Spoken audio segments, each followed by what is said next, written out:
Bonjour à tous, ravi de vous retrouver pour ce nouvel épisode. Aujourd'hui, ce sera un épisode bonbon, on va dire ça comme ça.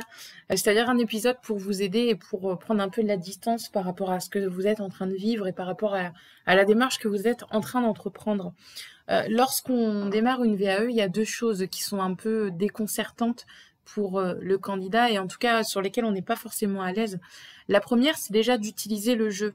Le jeu dans un écrit, c'est un peu, on va pas dire nombriliste, mais en tout cas, c'est pas habituel parce que pour partie, certaines actions que vous allez développer ont été réalisées en équipe et donc vous avez le sentiment de vous approprier un peu une action collective à votre compte. Alors, il ne s'agit pas de dire que vous avez tout fait.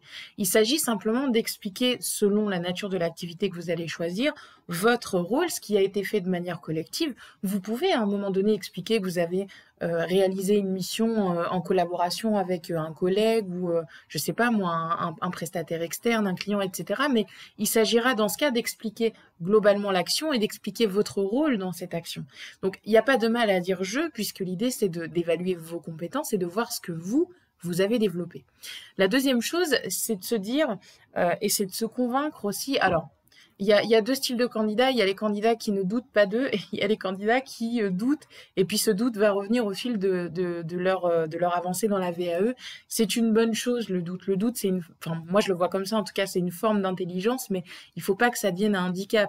Douter, c'est bien. Ça veut dire que vous remettez en cause aussi ce que vous savez, vous évaluez ce que vous savez, vous regardez ce qu'on attend de vous, vous vous demandez si après tout vous êtes bien méritant pour ce diplôme. Alors, comme je le dis, il ne faut pas que ça devienne un handicap, mais dites-vous bien que vous méritez ce diplôme, qu'il y a quand même eu une étude de recevabilité si vous êtes sur un diplôme géré par exemple par le DAVA ou l'ASP qui a été menée et une étude de faisabilité aussi si vous êtes sur un diplôme universitaire. Donc il y a quelqu'un qui a regardé votre dossier et qui a émis une recevabilité. Donc c'est déjà qu'on va dire administrativement vous êtes recevable et au niveau de l'université, on a regardé en plus votre profil, votre parcours, on a analysé un peu votre écrit dans le dossier de recevabilité pour voir si tout ça était bien cohérent par rapport à votre projet et par rapport au niveau de diplôme.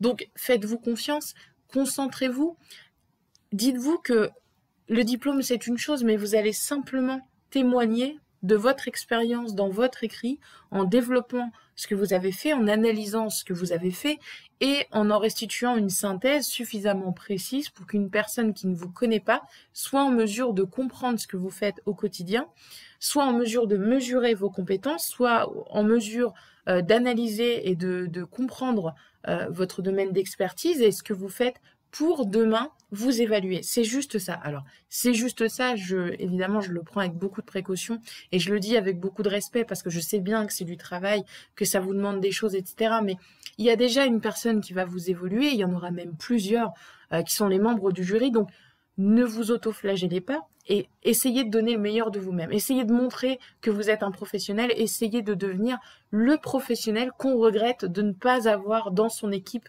Je pense notamment aux professionnels qui composeront le jury.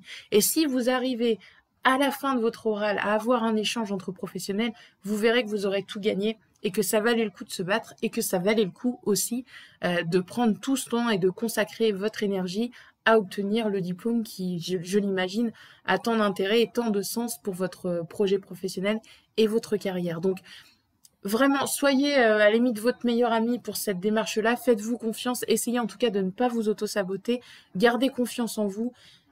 Restez factuel, comparez le référentiel, travaillez, mettez en parallèle des compétences, essayez de vous autocontrôler, surtout si vous le faites seul. Malheureusement, il y a encore la moitié des candidats qui réalisent leur démarche seuls, donc j'ai bien conscience que c'est pas forcément évident, mais en tout cas, soyez votre partenaire pour cette démarche-là, croyez en vous, et vous y arriverez, j'en suis convaincue. Et si vous manquez d'idées, j'ai pensé à vous, 101 compétences à développer dans votre livret 2, c'est l'ebook offert, juste à télécharger dans cette vidéo. Je vous retrouve prochainement pour un nouvel épisode, et je vous souhaite une très belle réalisation, une très belle démarche, et je vous dis à bientôt.